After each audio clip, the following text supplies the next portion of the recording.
Sud Radio, c'est excellent, 19h-20h, Judith Belair. Bonsoir chers auditeurs et bienvenue à vous. C'est parti pour une heure de C'est excellent, votre émission, celle qui crée le lien, tous les dimanches à 19h sur Sud Radio. Ici, les personnalités qui incarnent l'excellence française prennent la parole pour nous raconter leur parcours et le chemin qui les a emmenés vers des destins d'exception, parfois risqués et surtout incarnés et excellents. En studio pour vous ce soir, un animateur vedette devenu un producteur incarné, dont les émissions phares sont inscrites dans le paysage télévisuel français. Un homme droit debout, un chef d'entreprise, que les Français connaissent bien, cela va sans dire. Et oui, c'est bien Emmanuel Chin qui vient partager avec nous, en faisant même quelques infidélités à son programme phare du dimanche soir, 7 à 8, qui passe en ce moment, pour venir nous voir sur Sud Radio, et je l'en remercie. En seconde partie d'émission, vous pourrez retrouver un entrepreneur qui se veut bienveillant et surtout déterminé, une persévérance qui a aussi fait la réussite de son entreprise devenue une holding dans ses mains. Et c'est Maxime Ayache, le fondateur du groupe Domia, qui revient nous voir ce soir pour approfondir quelques pistes de réussite avec nous et avec vous, évidemment. Et pour la bulle stratégie, on va parler excellence du service dans la chronique de Jean-Christophe Puissant, entrepreneur lui aussi et développeur de plusieurs franchises Shiva sur notre territoire. Encore un programme riche en découvertes ce soir, c'est excellent. Bienvenue chez vous. Bonsoir et bienvenue sur Sud Radio, Emmanuel Chin. Bonsoir Judith. Alors vous êtes bien sûr l'animateur que nous connaissons tous, on va y revenir, mais vous êtes surtout à la tête de Elephant Group, qui est une belle boîte de prod, comme on dit dans le jargon, une entreprise que vous avez fondée en 1999 avec Thierry Bizot et qui produit des documentaires, des magazines, des émissions et des fictions que nous connaissons tous, je l'ai déjà dit, comme 7 à 8 que je citais tout à l'heure, ou Fais pas ci, fais pas ça. Puis il y a du cinéma aussi. Au départ de votre carrière, vous vouliez être journaliste et vous l'avez été d'ailleurs avec brio, vous l'êtes toujours. Je le suis toujours, voilà. On l'est toujours je crois, quand on est journaliste on le reste à vie. Oui. Et alors, qu'est-ce qui vous a poussé à devenir producteur finalement, Emmanuel Chin ? Le goût de fabriquer des programmes. Quand j'étais à M6, où avec les équipes d'M6, nous avons créé Capital à l'époque, j'ai eu un moment la responsabilité de la direction de l'information et des magazines d'information, Zone Interdite, tous les magazines du groupe M6. Et des producteurs extérieurs venaient vendre des émissions, me proposer des concepts d'émissions. Et parfois, je trouvais qu'il y avait des émissions formidables, mais qui n'étaient pas pour M6. Mais c'était des émissions qui étaient formidables, mais ce n'était pas la ligne éditoriale d'M6. Et un jour, je me suis dit, mais si je suis producteur indépendant, je pourrais fabriquer des programmes et créer des programmes aussi bien pour TF1, pour Arte, aujourd'hui pour Netflix, pour Disney, pour France Télévisions. Pour Canal+, avec une très grande liberté. Une liberté éditoriale et un choix éditorial très large, la possibilité d'avoir des talents très divers, et c'est ce goût de l'indépendance, d'une forme de prise de risque aussi, parce qu'à l'époque, à M6, qui est une chaîne fantastique, où j'ai adoré vivre les 15-20 premières années de ma vie professionnelle, qui m'a beaucoup apporté. J'étais très heureux en même temps. Mais j'ai eu envie, j'avais à l'époque 36 ans, 37 ans, j'ai eu une envie d'ailleurs d'indépendance, de liberté, de créer quelque chose de nouveau, et avec Thierry Bizot, mon associé aujourd'hui. Avec qui vous étiez à l'école, c'est ça ? Avec qui j'étais en prépa, après le bac, on s'est rencontrés en prépa, et pour la petite histoire, il m'avait rejoint à M6 après avoir été pendant quelques années directeur général d'une des plus grosses filiales de L'Oréal. Et il avait rejoint M6 où il s'occupait de tous les divertissements et de tous les magazines autres que les magazines de l'info. D'accord. À nous deux, on devait très complémentaire. À nous deux, on devait gérer à peu près 70% de la grille des programmes d'M6. Et ensemble, on a décidé de partir vivre cette aventure. C'était pas du tout contre M6 qu'on aimait beaucoup, mais pour vivre une aventure d'entrepreneur et surtout une forme de liberté, d'indépendance. C'est un mot qui revient beaucoup chez vous, ça, l'aventure d'entrepreneur et l'esprit d'entreprise. Ah oui, j'ai toujours aimé d'ailleurs les entrepreneurs. Dans Capital, on racontait les histoires et les success stories des entrepreneurs. J'aime cette impulsion créatrice et ce goût d'essayer, de développer, de créer, de manager. Et j'ai beaucoup d'estime, c'est vrai, et beaucoup d'admiration pour les grands entrepreneurs, ceux qui ont réussi de grandes entreprises. Là récemment, d'ailleurs, on en fait le portrait dans 7 à 8 la semaine prochaine. C'est une personne assez extraordinaire qui est le patron de Moderna aujourd'hui, qui est un Français, Stéphane Bancel, qui est un type extraordinaire et qui dirige aujourd'hui une des plus grandes entreprises pharmaceutiques. C'est un de ceux qui vont nous sauver avec ce vaccin. Tout à fait. Et avec une technologie tout à fait nouvelle.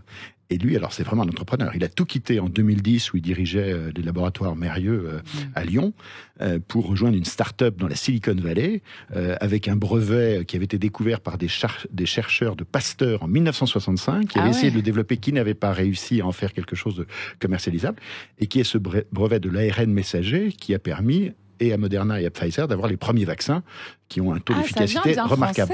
Ça vient de chercheurs français et c'est cet entrepreneur qui, en 2010, prend des risques en quittant une entreprise très établie, très grande entreprise française, pour tenter une aventure. Sa femme lui dit, ça a une chance de réussir, ton entreprise. Il lui dit, écoute, 5% de chance de réussir. Mais si ça réussit, on va révolutionner l'industrie pharmaceutique. Et ils sont en train de le faire avec des progrès considérables.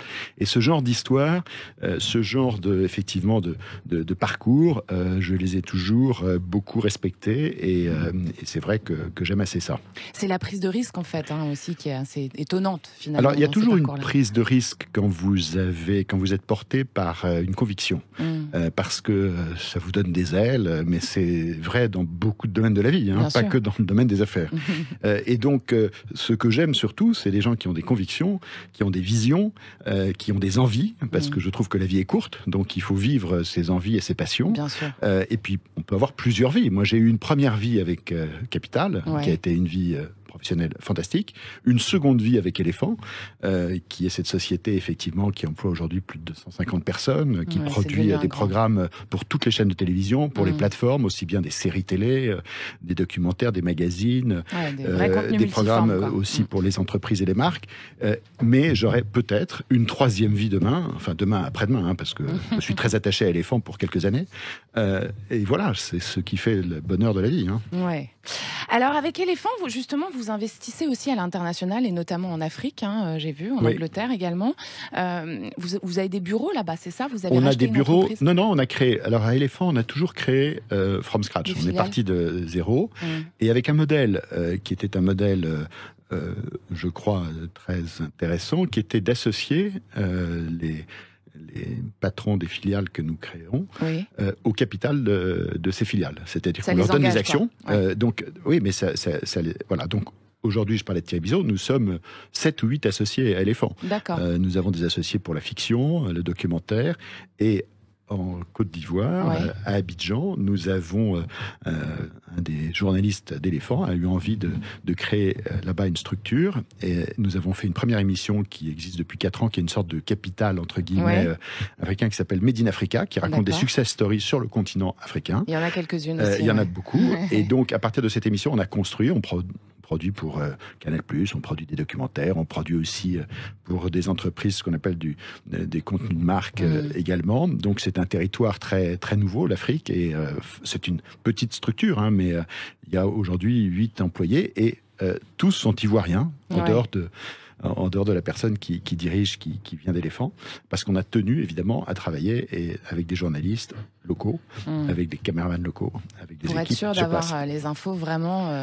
Surtout d'abord parce que ce sont des gens qui travaillent dans ces pays et on avait envie de faciliter l'emploi, et aussi parce que il y a des talents là-bas qui sont remarquables. Et donc c'est un pays jeune, c'est comme beaucoup de pays en Afrique. Donc c'est riche de contenu, quoi. C'est riche de potentiel. Alors, il y a aussi le média digital, Monkey, que vous avez créé en 2017. On va écouter une petite de vos phrases. Bonsoir, c'est le mot à la mode. Il court sur beaucoup de lèvres. Certains ne jurent même plus que par lui. On l'a fêté ce week-end. Internet, ce gigantesque réseau mondial auquel vous pouvez vous connecter si vous avez un ordinateur, semble ouvrir une nouvelle ère dans l'économie. Pour beaucoup, c'est une révolution qui se prépare et qui va modifier profondément nos façons d'agir, d'acheter, de travailler. Alors, donc ce média ça, c'était digital... dans Capital, ça. Oui, c'est ça, mais il y a quelques années. Eu du nez bien avant. Ça, je pense qu'on était beaucoup à avoir à l'époque, vu qu'Internet allait bouleverser l'économie et que le digital. À l'époque, il y avait quand même 2 courants très clairs à ce moment-là. Donc, vous avez eu du nez parce que vous avez créé ce média digital aussi, Monkey, qui vous parliez déjà donc depuis longtemps d'innovation. Puis à l'époque, vous avez dit aussi, aucun média n'a encore réussi à associer la rigueur du travail journalistique au code narratif des réseaux sociaux. C'est l'ambition de Monkey. Est-ce que vous trouvez que ça a changé, ça, depuis ? Parce que c'était en 2017. Le fait de plus en plus aujourd'hui, il y a une écriture qui est celle des réseaux sociaux et d'une génération jeune qui écrit avec ces codes-là, avec des images, avec des punchlines, avec des formules assez rapides et assez expressives. Et Monkey, l'ambition de Monkey, c'était il y a un média référent aujourd'hui, c'est Brut dans ce domaine-là. Et nous, on était très différents et très complémentaires de Brut. C'était de raconter en 3 minutes chaque jour un sujet de l'actualité, un peu difficile, un peu compliqué, mais avec les codes des réseaux sociaux, avec une incarnation. Et selon les vidéos, on avait entre 1 million, entre plusieurs centaines de milliers ou 1 million de vues. Ouais. Alors, on l'a arrêté depuis 1 an maintenant, parce qu'en fait, le business model était très compliqué. Pourquoi nous n'avons pas voulu faire de publicité. Et donc, on a voulu... peut-être de manière un peu naïve, on a pensé qu'on allait financer ça uniquement par les millions de vues. Mais il en faut des millions et des dizaines de millions parce que ça coûtait assez cher à fabriquer quand même. Parce que fabriquer 3 minutes d'un contenu exigeant, intelligent, qui raconte la géopolitique, l'économie, parce qu'on a pris des sujets qui étaient des sujets de l'actualité avec une ambition simple, c'est de se dire... quelles que soient les générations, les gens ont envie de comprendre. Moi, j'ai toujours aimé, avec Capital, j'avais envie de faire comprendre l'économie. Avec Michel Simès, Adriana Carambeu, on fait une émission, Les pouvoirs du corps humain, autour des sciences naturelles, du corps humain. C'est vraiment l'idée de transmettre avec chez vous. Jamie Gourmaud, nous lançons fin février sur France 5, tous les jours, une nouvelle émission avec Jamie. Jamie, c'était C'est pas sorcier, c'est le nom de Jamie que nous produisons. Et c'est une nouvelle émission à partir du 29 février qui va s'appeler C'est Jamie. Tous les jours, pendant une demi-heure, de 17h à 17h30 sur France 5, Jamie éclairera l'actualité et le quotidien à travers le prisme de la connaissance, de l'histoire, des sciences, des technologies, de la géographie. Et moi, j'ai toujours adoré permettre aux gens de comprendre. Et je pense que le média de la télévision est un média fantastique pour ça, parce qu'il y a une puissance extraordinaire qui permet, avec l'image, avec le son, avec le récit, de rendre accessible beaucoup de choses. Et mon kiff, c'était de pouvoir avoir cette même vertu de pédagogie, d'accessibilité sur des tas de sujets, pour un public beaucoup plus jeune qui aujourd'hui sont beaucoup sur les réseaux sociaux. Donc c'était sur Facebook, sur Instagram, sur YouTube, etc. Merci, mais très Emmanuel difficile à Chin. financer. Merci. C'est excellent sur Sud Radio en compagnie du prolifique animateur et producteur Emmanuel Chin, qui sera bientôt rejoint par Maxime Ayache, le fondateur du groupe Domia, lui aussi un entrepreneur éclairé. Ne bougez pas, on revient tout de suite.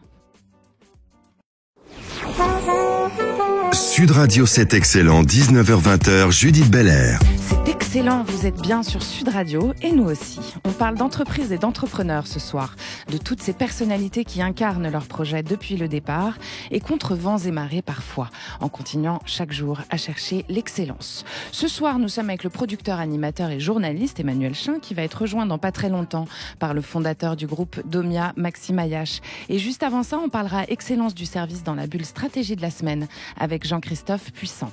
Pour l'instant, on est donc avec Emmanuel Chin. Si l'ennemi laisse une porte ouverte, il faut s'y précipiter.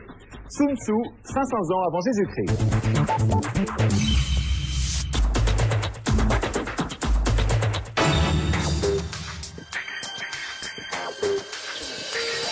Alors, on vient d'entendre les génériques de 2 émissions très importantes dans votre carrière, Emmanuel Chin. Il y a Capital, que vous avez présenté pendant 15 ans, c'est ça Que j'ai présenté pendant, oui c'est ça, à peu près 15 ans. Quand même. Et puis 7 à 8 que vous produisez depuis tout début 2000, c'est ça? Depuis 2000, ça fait, on a fêté les 20 ans de 7 à 8 l'année dernière. Voilà, donc c'est 20 ans d'existence, quelle longévité. Comment ça se fait selon vous que ça a fonctionné comme ça, l'une et l'autre d'ailleurs? Alors, Capital, c'était très nouveau. C'était très nouveau et ça le reste parce qu'il y a eu peu d'émissions économiques. Il y en a quasiment pas. Et donc, c'était vraiment à la fois nouveau, avec une écriture très facilement accessible pour le grand public, parce que je parlais de la télévision tout à l'heure, qui est un média formidable. On a voulu raconter l'économie en images, mettre des caméras à l'intérieur des entreprises et raconter ça de manière extrêmement vivante, avec des récits, de la tension, des enjeux, des problématiques. Donc je pense qu'il y avait à la fois une écriture télévisuelle qui était très nouvelle et très accessible et très populaire dans le bon sens du terme, avec une exigence de qualité très forte, très premium, comme on dit. Et en même temps, on parlait de sujets qui intéressait tout le monde. Parce que finalement, l'économie, c'est une matière qui paraît lointaine, qui paraît parfois un peu froide, un peu abstraite, mais elle est très proche de vous. Bien parce sûr. que nous vivons dans un monde qui est fait C'est de... moteur, quoi. Voilà, donc il y a toujours des problématiques qui nous concernent. Et donc, on rendrait très proche des choses qui paraissent très lointaines. Et donc, je pense que voilà, ça explique pourquoi ça a marché. On a une très grande liberté à M6, et je salue Nicolas Taverneau, qui est toujours à la tête de cette entreprise, qui a eu la vision, l'audace et l'instinct de mettre cette émission en prime time le dimanche soir, ce qui était une prise de risque à l'époque très importante. Et il m'avait dit, je me souviens, il m'avait dit, tu verras, on fera peut-être pas tout de suite une bonne audience, mais au moins on fera de l'image et on fera quelque chose de nouveau. Et j'y crois. Et ça alors a marché. l'audience, tout de suite, elle a marché? Alors, la première audience n'a pas bien marché. D'ailleurs, c'était peut-être pas un de vos homonymes, Monsieur Ayache, mais c'est parce que je crois que ça s'écrit pas comme ça, mais c'était sur la presse avec Alain Ayache, je me souviens, qui est disparu maintenant.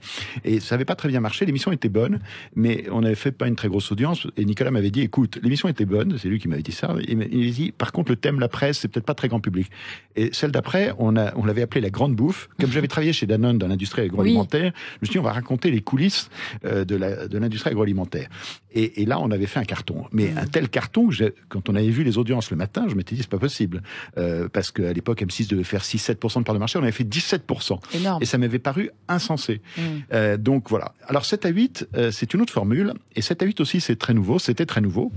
Et ça le reste, alors ça a été copié par certains magazines, mais c'était la formule du News Magazine. Moi, j'ai toujours adoré, quand j'étais gamin, je lisais dans le grenier de mes grands-parents, une maison en Bretagne, les numéros de Paris Match d'après-guerre, où il y avait à la fois des story people sur le couple de Monaco, mais aussi la guerre du Vietnam, Kennedy, des grandes stories de l'actualité. Et j'étais fasciné par ça. Je crois que c'est une des raisons qui m'a donné envie d'être journaliste, de couvrir ces grands sujets. On va y venir juste après. Et ces grands sujets. Et par image. Et un jour, on venait de créer notre société de production avec Thierry Bizot, et j'ai reçu un coup de téléphone de Xavier Couture, à l'époque, qui m'appelle et qui me dit, écoute, je t'appelle complètement off, c'est-à-dire personne n'est au courant, mais le dimanche soir, ça ne marche plus sur TF1. Ils étaient dépassés par Michel Drucker et son canapé rouge où les politiques allaient. Et depuis la fin de 7 sur 7, les émissions politiques ne marchaient plus. Et TF1 était à l'époque 3e chaîne, derrière France 2, Vivement Dimanche, et derrière les actualités de France 3. Et il me dit, écoute, peut-être que tu peux trouver la formule qui va relancer le grand magazine du dimanche, comme l'a été 7 sur 7. Et je lui dis, écoute, c'est très gentil de me proposer ça, j'adorerais. Et je pense qu'il faut que ça soit en image. Et il m'a dit, c'est pour ça que je te le demande, parce que tu as créé Capital, tu as fait des émissions sur M6, et tu as cette culture-là. Et là, j'ai raccroché mon téléphone et je me suis dit, on va faire Paris Match en télé. On va faire une formule qui n'existait pas, un news magazine. On va faire 5 stories de l'actualité. Faits divers, politique, people, évasion, découverte, grands reportages, en France, à l'étranger, partout. Et là, j'ai été voir la semaine d'après Étienne Moujotte, que je salue aussi, qui est un grand patron de presse, qui vient de sortir un livre d'ailleurs, Pouvoir, je crois, et qui était un grand dirigeant de la télévision, avec lui aussi une vraie vision éditoriale. Et Étienne m'a dit, écoute, je lui ai pitché, comme on dit, 7 à 8, qu'on avait appelé 5 personnes à la une. Au départ, c'était le nom de code, 5 personnes à la une. On prenait 5 stories de l'actualité. Je lui ai pitché, j'avais créé des sommaires sur voilà ce qu'on ferait cette semaine, voilà ce qu'on ferait la semaine prochaine. Et là, Étienne m'a regardé, m'a dit, c'est bon, j'ai compris, on va le faire. On va réinventer le 5 colonnes à la une des années 2000, on va faire le 60 minutes à la française. Et là, quand vous avez le patron de TF1, avec Patrick Lelay, qui était l'autre dirigeant de TF1, qui vous dit, bingo, vous êtes jeune producteur, on y va, la case du dimanche soir à 19h, et là, on se sent pousser des ailes. Et ce qu'on a fait, et la raison pour laquelle ça a réussi, je pense que la formule était très nouvelle, la variété, et ça le reste des années après, cette variété de sujets dans le monde entier, en France et à l'étranger, qui raconte le monde, avec le portrait de la semaine, à la fin de la semaine, qui a été longtemps incarné par Thierry de Mézières, qui est aujourd'hui incarné par Audrey Crespo-Mara, avec beaucoup de talent. Eh bien, cette formule-là, elle a marché parce que c'était, je crois, quelque chose qui correspondait vraiment à l'époque et qui a quelque chose d'assez universel, mais aussi parce qu'on a choisi les meilleurs journalistes pour le faire. Et ça, c'est une grande leçon dans les entreprises. La qualité de l'équipe. Il suffit pas d'avoir une bonne idée, parce que des idées, tout le monde en a, et puis parfois on en a des bonnes, des moins bonnes, mais tout est dans l'art d'exécution. Et je me suis dit, pour le réussir, il faut les meilleurs. Et là, je vais vous dire une chose, le fait d'être un producteur indépendant m'a permis d'aller chasser les meilleurs journalistes. D'ailleurs, l'un des patron et des grandes voix d'antenne de Sud Radio, Patrick Roger, a été un des premiers rédacteurs en chef de 7 à 8. J'avais été le débauché à Radio France. Vous êtes fait un coucou on a avant pris l'émission. Nicolas Poincaré à l'époque, Jean-Pierre Montanet, Pierre Hurel, Olivier Degan. On a pris des journalistes remarquables, le top. Je les ai pris partout. Et ils sont venus parce qu'on était une structure indépendante. C'était quand même un pari fantastique de travailler pour TF1 le dimanche soir. Et ça, c'était une des très grandes audaces d'Étienne Moujotte, de Patrick Lelay, comme ça l'est aussi de ceux qui ont succédé, puisque 7 à 8 continue, de confier ça à un producteur extérieur avec qui il y avait une relation de confiance forte, pour pouvoir apporter aussi un sang neuf, un œil neuf sur l'antenne TF1. Et nous faisons ça en lien intime avec TF1, puisque aujourd'hui, effectivement, depuis 20 ans, tous les dimanches soirs, 7 à 8 réunis entre 4 et 6 millions de téléspectateurs. Donc c'est un succès ininterrompu depuis plus de 20 ans. Bravo, c'est excellent. Hein. Merci pour ce partage, Emmanuel Chin. Nous n'allons pas tarder à retrouver ensemble Maxime Ayache, mais tout de suite, on accueille Jean-Christophe Puissant pour sa chronique sur l'excellence et son importance dans les métiers de service. Shiva, le spécialiste du ménage et repassage à domicile depuis 20 ans, présente Sud Radio, c'est excellent. Le talent, la stratégie de la semaine. Bonsoir Jean-Christophe Puissant, bienvenue dans cet excellent. Bonsoir Judith. Merci d'être là. Jean-Christophe Puissant, vous développez sur le territoire depuis plusieurs années des franchises Shiva, c'est bien ça ? C'est bien ça. Et alors Shiva, c'est une entreprise de services ménagers fondée par Maxime Ayache, ici présent. Et vous en êtes à la 30e franchise, Jean-Christophe Puissant. 31e même. 31e, oui, ah ouais. C'est ça. Et alors les maîtres mots de l'entreprise, évidemment, sont excellence et qualité de service. Comment est-ce que vous transmettez cet état d'esprit à vos employés et aux gens qui développent pour vous ? Donc, d'abord, ça commence par la sélection des personnes qu'on prend. Oui. Parce qu'ils doivent déjà avoir un état d'esprit, effectivement. Hein, comme disait Monsieur Chin. Si les gens n'ont pas l'état d'esprit du service, surtout aux particuliers, en fait, hein, donc on fait bien du B2C, ouais. Ça peut pas marcher. Donc, et ensuite, on a tout un système de formation, aussi bien pour nos collaborateurs qui sont en agence que pour les intervenants et intervenantes, il y a surtout des femmes qui interviennent chez les clients. Oui. Où on est en partenariat avec une école de formation. On fait de la formation continue régulière sur l'entretien du cadre de vie et le ménage et l'entretien du linge. Voilà. D'accord. Donc l'excellence, ça passe aussi par la formation, hein, c'est ça ? Oui, ça passe par la formation. Très important. Ça passe aussi par... en fait, dans notre process, on a... chez Shiva, on a deux choses. On est d'abord des spécialistes. Dans le service à personne, il y a beaucoup de sociétés qui font tous les métiers du service. Nous, on ne fait qu'un seul métier. Hein. Moi, j'aime bien comparer au sport.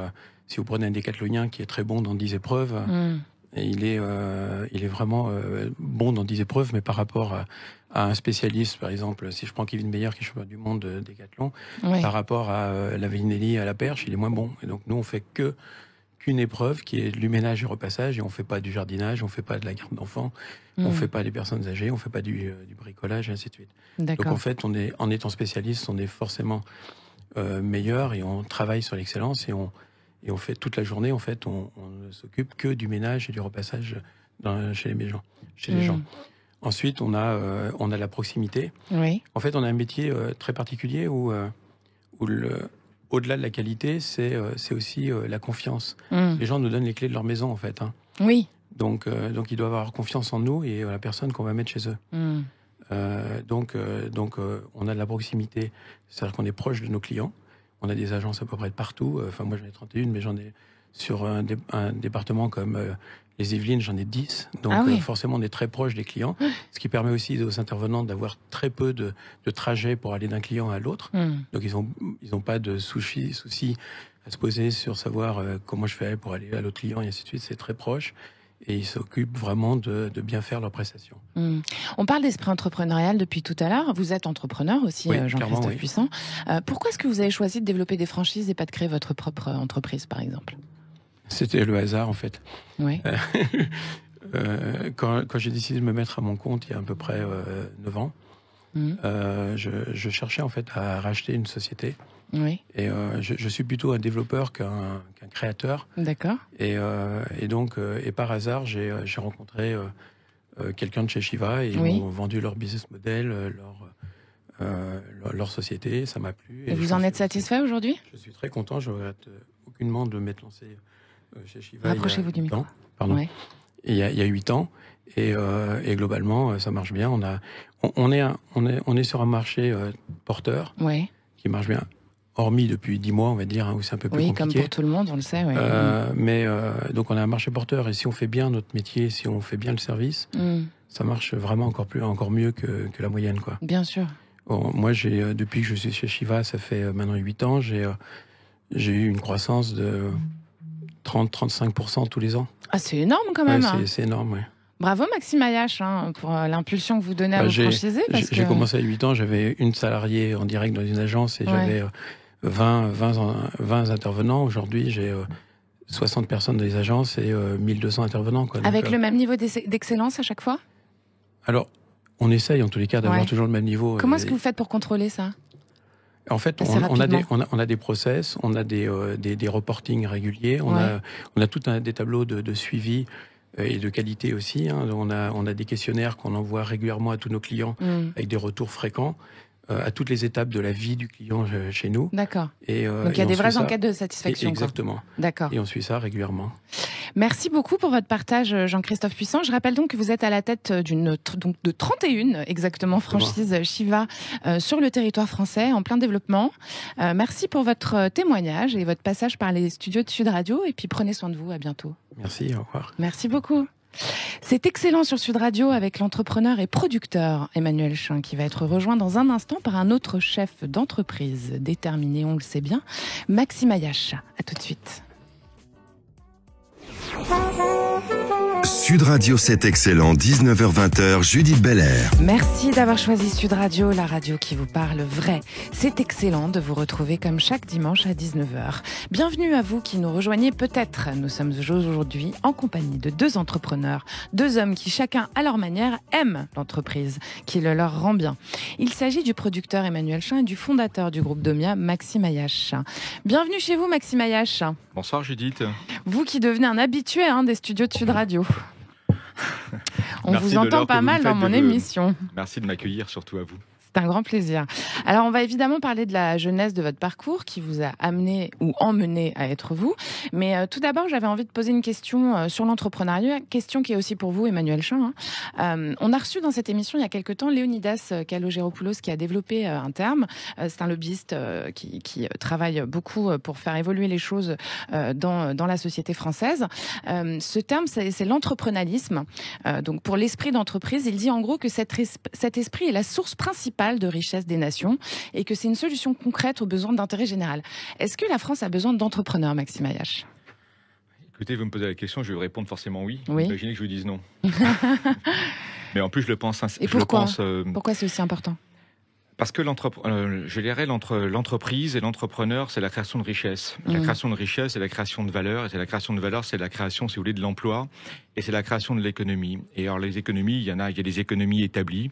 Vous avez des groupes comme Total, vous avez des groupes comme F, vous avez toutes sortes de groupes, si vous voulez, qui existent et qui doivent se développer. Et puis, il y a la nouvelle économie, on le voit bien.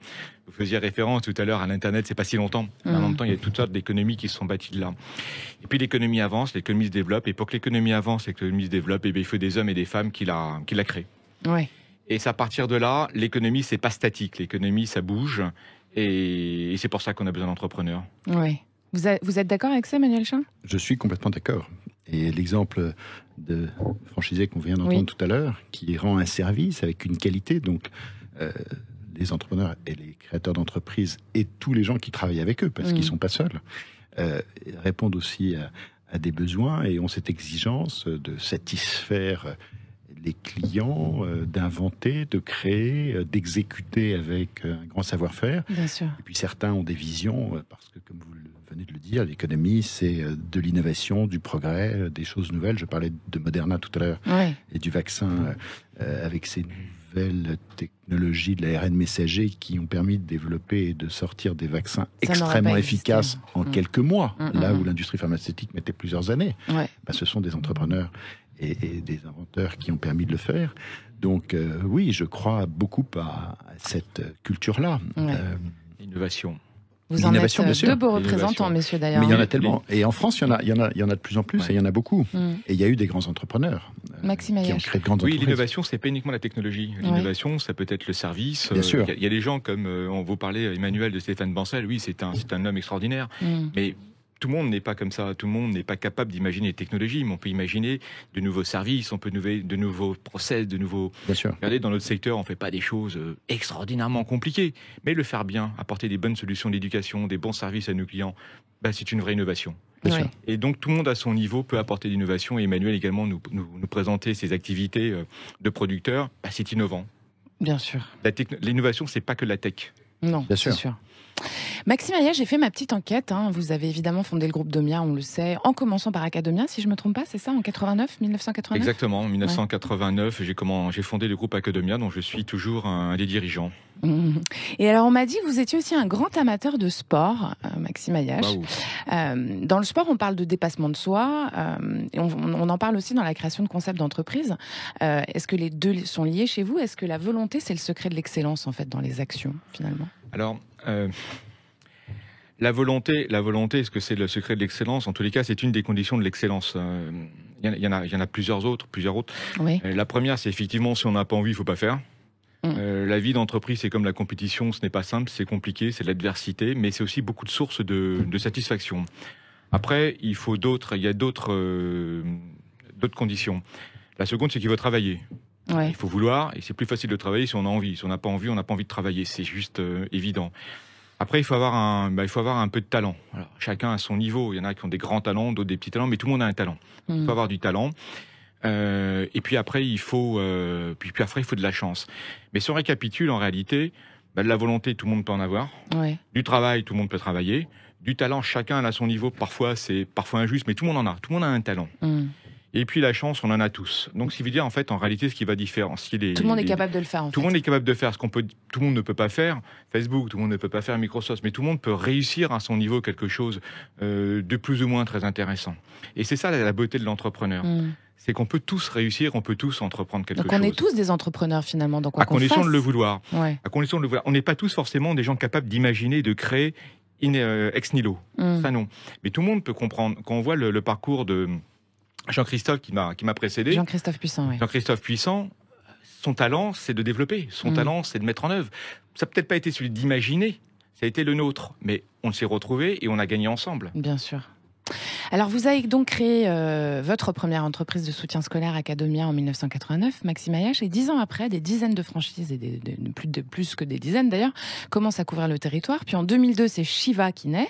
Et puis il y a peu, vous avez créé Nos Aînés, qui accompagne les personnes âgées et dépendantes.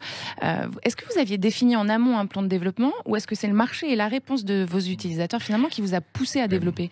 Alors, j'adorerais vous dire, Judith, que globalement, je suis sorti de l'école, j'ai fait un business plan, j'avais une vision du marché, une vision du produit, et puis finalement, j'avais un plan de développement en tête extrêmement établi. J'adorerais vous dire ça parce que ça prouverait à quel point je suis structuré, mais pas du tout.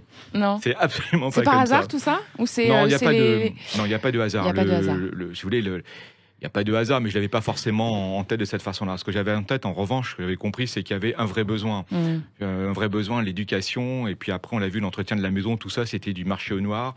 Tout ça, c'était pas professionnel. Et puis, on commence l'histoire, on donne quelques cours, puis tiens, c'est marrant, ça marche, les élèves progressent. Tiens, c'est intéressant. Tiens, pourquoi est-ce que c'est moi qui suis bon ? Non. La méthode est bonne. Et puis après, on réfléchit, on dit, mais tiens, c'est vrai, il y a un marché. Il y a un marché. Voilà. On a fait des études de commun, il y a un marché. À ce moment-là, il y a un besoin, il y a un produit, il y a un marché, et bien, il n'y a plus qu'à apporter le besoin à la totalité du marché. Alors derrière, après, ça s'appelle une entreprise, ça s'appelle un groupe, trouver les bonnes solutions, les bons produits, les bonnes démarches. Donc j'ai fait ça sur Acadomia avec une vision de dire on apporte dans l'excellence au niveau de l'éducation, parce que chaque enfant est unique, chaque enfant. Moi, j'ai raisonné en me disant, chaque enfant que je suis, on en a près de 100 000 chaque année, c'est comme si c'était mon propre, le mien. Oui. J'ai le même amour. Les gens qui travaillent chez nous ne vendent rien, on n'a rien à vendre. On ne fait que conseiller, puis la vente est naturelle. Quand on a été sur Shiva, vous allez me dire quel rapport entre du ménage et de l'éducation. C'est le service à la personne. Il n'y en a pas. Il n'y en a pas, si ce n'est que c'est la même exigence. C'est quand même en lien avec l'humanité, quoi. Puis et puis c'est le même modèle économique. Et puis c'est la même réglementation. Ce ne sont pas les mêmes clés de réussite. Mais le point commun de tout ça, c'est la volonté de bien faire son travail et d'avoir la véritable exigence. Donc c'est un marché, chaque fois c'est un marché des produits. Quand je suis sur les aînés, je m'intéresse au marché de la dépendance. C'est pas les mêmes personnes qui vont le faire, c'est pas les mêmes enseignes. On est toujours une enseigne de spécialistes, des réseaux qui sont différents. En revanche, le point commun, c'est de dire, c'est la même vision du premium, la même vision de l'excellence, la même vision de l'attention. Et là, je dirais presque la même vision. On n'est pas là pour vendre, On est très, j'en suis très fier, très entrepreneur, très capitaliste. Mais ça vient naturellement. Ouais. L'activité se fait parce que le travail se fait de manière... Parce qu'on fait bien notre travail. Ouais. Voilà. Et ça, c'est une vision entrepreneuriale. Et je voudrais revenir également sur un point qu'on peut partager avec des métiers qui sont tellement différents, avec ce qu'exposait Emmanuel Chin à l'instant. Il faut savoir recruter des talents. Il faut savoir trouver les personnes avec qui on a envie de travailler, avec lesquelles on a envie de s'associer. C'est une des clés majeures de la réussite. Tout seul, on peut être bac plus de 25, sortir des meilleures écoles, mais si on n'est pas bien accompagné, ça marche pas. Et Emmanuel Chin, il faut savoir se diversifier aussi, parce que chez Éléphant, vous faites tout style de contenu, jusqu'à l'institutionnel pour les entreprises d'ailleurs. Vous faites du doc, vous faites du mag, vous faites de la fiction, etc. Est-ce que justement, au même titre que Maxime, vous avez besoin de cette ouverture pour... Ah oui, dès le début, on a voulu se diversifier pour ne pas dépendre. La première émission que nous avons produite et qui a eu la chance de bien marcher, c'est 7 à 8. Oui. Mais on n'a pas voulu se limiter à ça. Et chaque année, quand la société faisait des bénéfices, au lieu de prendre des dividendes, nous réinvestissions. Pendant 15 ans, nous n'avons pris aucun dividende. Ouais. Pour réinvestir et pour développer d'autres types de contenus. Donc on s'est lancé ensuite dans la fiction. Ouais. Nous produisons aujourd'hui 8 séries chaque année en moyenne. Et puis du cinéma aussi. Un peu de cinéma, beaucoup de documentaires. On fait 25 documentaires par an. Et puis effectivement toute une activité de création de contenu pour les marques et pour les entreprises, où nous apportons les savoir-faire de la télévision avec des journalistes, des documentaristes, des scénaristes, des réalisateurs, des graphistes, qui peuvent mettre en récit les contenus propres des entreprises, qui ont besoin aussi de se raconter pour leur public, que ce soit leurs collaborateurs, que ce soit leurs clients. Et donc ça, c'est un marché très important où nous nous développons avec aussi ce goût de l'entreprise qui est important. Ça vous parle, ça, une petite création de contenu sur mesure par Éléphant Group et Maxime Ayache? Vous en faites, vous, des films d'entreprise? Oui, on en fait. Ouais. Mais oui, il n'y a pas un séminaire qui ne débute pas par un film. Vous savez, à l'époque, les séminaires, une époque où on se réunissait tous ensemble. Mais il n'y en a pas eu un dans notre longue histoire où ça ne commençait pas par un film d'entreprise, où ça ne présentait pas des... Évidemment, c'est très fédérateur, ça suscite l'enthousiasme. Dans des métiers de réseau comme les nôtres, ce qui compte, c'est fédérer les gens, susciter l'enthousiasme. Si on prend des métiers, on dit je fais de l'entretien de la maison, ça ne fait pas rêver. En revanche, si je vous explique qu'on vend du bonheur, qu'on vend de la tranquillité, qu'on crée des milliers d'emplois, qu'on crée de la professionnalisation, qu'on est sur des métiers qui sont fantastiques, plus comment on rêve. Donc le film participe et contribue au rêve. La musique, dans un film, dans un documentaire, participe. Donc bien sûr, ça me parle. Et aussi parce que chaque entreprise a son histoire, a sa culture et a besoin de se raconter. Et aujourd'hui, on est dans une époque où le récit en images, on le voit sur les réseaux sociaux, mais on le voit aussi à la télévision ou sur les plateformes, a une vertu très forte. Bien sûr. Et donc, avoir ce savoir-faire de savoir raconter une histoire pour des collaborateurs au moment, effectivement, d'événements propres à l'entreprise, qui peuvent se faire d'ailleurs de façon digitale. En ce moment, nous, on produit beaucoup d'événements digitales qui créent aussi de l'adhésion, mais pour d'autres types de fonctions, ça a de la valeur. Merci à tous les deux, Emmanuel Chin, Maxime Ayache. On est bien sur Sud Radio. Vous restez encore un petit peu avec nous pour un bon quart d'heure. À tout de suite. Sud Radio, c'est excellent. 19h-20h, Judith Belair. Merci d'écouter Sud Radio, c'est excellent. Et c'est la dernière partie de votre émission, celle qui crée le lien. Et le lien en question n'était pas compliqué à créer ce soir entre Emmanuel Chin et Maxime Ayache, deux entrepreneurs chevronnés dont le parcours chacun à leur manière inspire certainement nombre de jeunes qui souhaitent se lancer. À ce propos, Maxime Ayache, donc je rappelle que vous êtes à la tête du groupe Domia que vous avez fondé. Quel serait votre conseil à notre jeunesse qui passe en ce moment, on le sait, une période extrêmement difficile pour le rêve et les projections futures? Écoutez, moi je suis quelqu'un de positif et optimiste. Alors, le contexte est compliqué, mais je trouve objectivement qu'on vit une époque, comment vous dire, ça va vous choquer, mais formidable. Une époque formidable parce qu'on peut entreprendre, parce qu'on peut créer, parce que c'est facile de créer si on veut créer. On peut facilement trouver de l'argent, on peut facilement trouver des partenaires. L'argent, il y en a. Et ce qui manque, ce sont les idées. Moi, j'ai commencé, ça fait longtemps. Là, j'ai trouvé 50 000 francs. C'était impossible de trouver des financements. On avait une idée innovante, personne ne vous prêtait d'argent, personne ne vous accompagnait. Et c'était vraiment compliqué de ce fait-là. Aujourd'hui, vous avez une idée, c'est point. Donc moi, j'aurais tendance à dire aux jeunes, et je crois qu'ils sont largement... moi, je n'ai pas de conseils, mais créez, n'hésitez pas à créer, n'hésitez pas à vous lancer, n'hésitez pas à, je dirais, à rêver. Je crois que c'est... Et puis l'époque est propre à l'intelligence. Il y a de l'intelligence. L'intelligence, aujourd'hui, c'est une valeur incroyable. Le travail se monétise. Et ça, c'est ça qui est fantastique. L'intelligence pour trouver des solutions, en fait, hein, c'est mais ça ? Oui, pour pouvoir... L'intelligence dans tout, l'intelligence dans les procédés, l'intelligence dans les métiers, l'intelligence dans l'exécution. On peut apporter de l'intelligence, donc de nouveaux produits dans quantité de choses. Regardez, nous, on lance une enseigne qui s'appelle Nos Aînés. Oui. On va révolutionner le marché de la dépendance. On va apporter de nouvelles solutions, de nouveaux services. Comment avons-nous fait ? On a regardé qu'est-ce qu'on veut pour nos parents, qu'est-ce qu'on veut pour nos grands-parents. Et on est parti du mieux qu'on veut. On crée des produits. En fait... l'économie est pleine de ressources pour ceux qui veulent entreprendre. Oh, quelle belle phrase. Et vous, Emmanuel Chin, est-ce que vous pensez que justement il y a des solutions, par exemple pour un jeune qui voudrait se lancer dans la production ou dans les médias en ce moment, parce que le paysage a l'air pour certains certainement un peu bouché.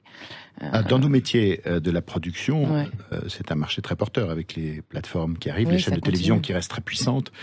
Dans un monde où les gens ont envie de contenu, de récits en images, sous toutes ces formes, il y a évidemment beaucoup d'opportunités. Maintenant, pour reprendre la question que vous posiez, je pense que la période, même si je suis d'un naturel extrêmement optimiste, comme vous. Et je crois que la période est très difficile quand même pour ceux qui ont 20 ans aujourd'hui, parce qu'il y a une solitude.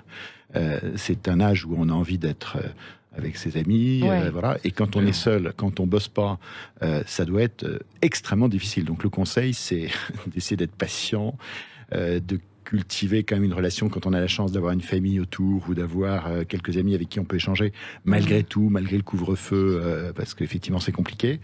Il faut être patient. Je pense que, et j'espère que d'ici 2-3 mois maintenant, les choses vont se détendre vraiment. Vous pensez que ça va se détendre ? Oui, moi je suis optimiste. D'abord, je fais partie de ceux qui pensent que ces vaccins sont une vraie solution. Efficace. Oui, ils le sont, c'est prouvé. Ils le sont, c'est clair. Ils le sont, et en tout cas les deux premiers, Pfizer et Moderna. Vous dites aux auditeurs de Sud Radio qu'il faut aller se faire vacciner. Il faut évidemment aller se faire vacciner. C'est important de le dire. Mais c'est très important de le faire, et c'est un moyen de protection évident. Donc je pense qu'on a encore 2-3 mois difficiles, et après, le conseil, c'est effectivement d'abord de chercher au fond de soi ce dont on a vraiment envie. On parlait de la volonté, on parlait du travail, mais il faut qu'il y ait une envie très forte. C'est pas toujours facile de savoir ce dont on a envie quand on a 18 ou 20 ans. Hein. C'est pas facile. Et on le trouve pas tout de suite. Et pour ça, il faut pouvoir, quand on a la chance, parce que moi j'ai eu la chance d'avoir une famille, d'avoir des amis avec qui je pouvais parler, des gens avec qui je pouvais échanger. Quand j'ai voulu être journaliste, alors que j'avais fait une école de commerce, j'ai eu la chance de pouvoir rencontrer des journalistes que j'ai appelés, dont certains que je connaissais, pour me conseiller. Et donc, ça aide aussi de pouvoir parler avec des gens. Moi, d'ailleurs, quand je reçois des CV, j'essaie toujours de rencontrer des gens qui ont besoin de conseils pour se confronter à la réalité de métiers dont on pourrait imaginer qu'ils vous font envie. Donc voilà, il faut essayer de chercher son désir et de pouvoir échanger avec des gens qui vous conseillent, qui vous coachent un peu également. Je crois beaucoup à la formation, je crois beaucoup à l'éducation. Quand on a eu la chance aussi d'être dans des écoles ou des facultés ou des universités ou des grandes écoles qui vous permettent effectivement d'avoir des professeurs qui vous font grandir, c'est fantastique. Et quand on n'a pas ça, alors comment on fait ? Mais quand on n'a pas ça, c'est plus difficile. Et c'est pour ça que il faut aussi aider ceux qui n'ont pas ça. Nous, on a pris une décision, par exemple, à Éléphant. Vous savez, il y a les stages de troisième. Et ben, on a pris la décision. D'observation. Voilà. On a fait des stages que avec les lycées et les collèges de quartiers défavorisés. C'est bien. Parce que on pense que ceux-là ont plus de difficultés aujourd'hui à rentrer dans les entreprises. Et donc, on a décidé de ne faire des stages de troisième que avec les écoles des quartiers. Donc, voilà. Et parce que je pense qu'il faut aussi, quand on a eu la chance d'avoir accès à ces formations et à ces métiers, aider ceux qui ont moins d'accès. Et c'est, à mon avis, un des grands sujets aujourd'hui de notre société et de notre pays, c'est de rejoindre les deux parties, ceux qui n'ont pas toujours ces chances-là, et de pouvoir la leur donner. S'ils en ont envie, et si ensuite ils ont cette volonté, cette envie de travailler. Et je pense que beaucoup de gens, et c'est là où je vous rejoins complètement, quand on sait ce qu'on aime, et quand on est animé par un désir fort, l'envie de travailler, elle vient. Voilà, le travail, c'est la base de tout. Hein. La le talent, vous en parliez, mais c'est le travail. Le travail, sans travail, on n'y arrive pas. Ouais. Ça, c'est certain. Donc ça, c'est un conseil il faut le rappeler tout le temps. Travailler, les ça, enfants. c'est sûr que. Mais il faut travailler et il faut essayer de trouver, et dans tous les métiers. On peut aimer son métier, dans tous les métiers. Il y a des métiers, il n'y a pas de métier noble et de métier moins noble. Ouais. Moi, j'ai vu des métiers, parce que c'est vrai, quand on faisait Capital, on a été dans des entreprises de nature très différente, avec des gens à l'intérieur des entreprises qui travaillaient à des niveaux très différents, du PDG au manutentionnaire. Et ben, il y a des gens qui s'éclatent dans tous les métiers. Même quand ils sont manutentionnaires. Mais évidemment, non, mais je pense qu'on peut s'éclater dans tous les métiers. Quand on Je suis d'accord. Ça me fait penser à une phrase de Louis Jouvet dans Drôle de drame. Il n'y a pas de ce métier, mais c'est tellement vrai. C'est vrai. C'est vrai. Donc il faut aussi transmettre cette envie, quoi. Et bien sûr. Enfin, on a un rôle de transmission, on a un rôle d'animation. Oui, bien sûr. Bon. Alors, on va en venir à une question que je pose à tous mes invités. Donc, je vais vous la poser à tous les deux aussi. On va commencer par vous, Maxime Ayache. Maxime Ayache, qu'est-ce que c'est que l'excellence française, selon vous ? Ah, l'excellence française. Dans cette excellence, c'est un peu normal que je vous pose la question. Alors, l'excellence française, pour moi, c'est un mélange de rigueur. C'est un mélange de rigueur et c'est un mélange de rébellion. C'est un peu un mélange de rigueur et de rébellion. Ouais, de savoir, la France, en fait, on est hyper rigide dans plein de domaines. Et en même temps, on est capable de reconnaître qu'on peut accepter de sortir de ce cadre. C'est vrai. Et ça, je trouve que c'est la France. Alors, c'est peut-être le fruit de l'expérience dans mes métiers. Mais je vous donnerai juste une anecdote. Moi, quand j'ai commencé mes affaires, je me rappelle avoir lu « Tout ce que tu fais, c'est pas possible. Tu vas finir en prison, c'est interdit ». Je l'ai relu en classant mes affaires. D'accord.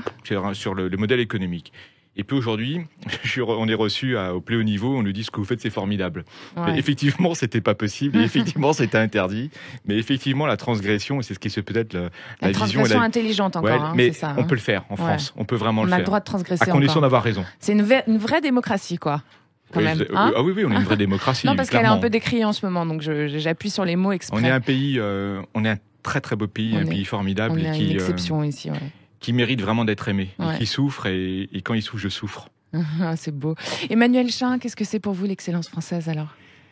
Je pense qu'il y a dans l'excellence française un mélange de culture, de savoir-vivre et de savoir-être, de diversité et d'ouverture au monde. Je pense que la France est un pays riche de sa diversité et de son ouverture aux autres et au monde. Et je pense qu'il y a là une forme d'excellence française qui s'exprime quand on est à la fois l'héritier d'une culture, d'une histoire, d'un savoir-être et d'un savoir-vivre, et en même temps une volonté de rayonner et de s'ouvrir au monde, de s'ouvrir aux autres. Donc on parle encore de transmission finalement, parce que l'ouverture aux autres, le lien à l'international, c'est ce qui crée l'exception française selon vous, c'est ça ? Quand vous regardez certaines des grandes entreprises françaises qui ont très bien réussi, ce sont des entreprises souvent internationales. Et qui d'ailleurs fonctionnent en général plus à l'international que sur le territoire. Est-ce que vous avez une idée pourquoi d'ailleurs ? Bon, d'abord, pour devenir de très grandes entreprises, il faut pouvoir aller à la conquête du monde aussi. Et à partir d'un savoir-faire, d'une culture, d'un produit ou de plusieurs produits, de pouvoir ensuite les vendre pas seulement en France, mais dans le monde. On est dans un marché mondial, et donc je ne vois pas pourquoi on laisserait aux entreprises américaines, chinoises ou autres, qui sont de très grandes entreprises. Et moi, j'ai beaucoup de respect et d'estime pour ces entreprises, et on consomme leurs produits aussi, le monopole de pouvoir vendre partout dans le monde. Donc les entreprises françaises et européennes ont évidemment doivent aller à la conquête du monde aussi. Et c'est une façon de faire rayonner cet esprit français, ou ces particularités françaises. C'est aussi une façon de développer de l'emploi. Et puis de continuer à avancer. Merci à tous les deux pour ce bel échange, ce beau partage. Vous aviez quelque chose à rajouter, Maxime, avant qu'on se quitte, Maxime Ayache ? Merci pour votre belle émission qui met en avant l'esprit d'entreprise et l'esprit de création continué. C'est gentil, merci beaucoup. Merci Judith. Merci, c'était excellent. Je rappelle pour tous qu'on peut retrouver tous les programmes et leur date de passage du Éléphant Group d'Emmanuel Chin sur leur site www.elephant-du6group.com, et évidemment aussi dans notre petit écran. Maxime Ayache, on peut retrouver vos services sur Shiva, Academia et Nos Aînés, c'est ça ? Exactement. Voilà, merci à tous les deux d'être passés par Sud Radio et prenez soin de vous. Merci à vous pour votre fidélité, c'est excellent et de retour dimanche prochain à 19h. Merci à mon équipe, à Maxime Sénat qui a réalisé cette émission, à mon attaché de prod Méloane Rock et à Laura au web. C'est excellent est en podcast et en vidéo sur le site et la chaîne YouTube de Sud Radio et les réseaux sociaux évidemment. Bisous les copains, à la semaine prochaine. C'était excellent.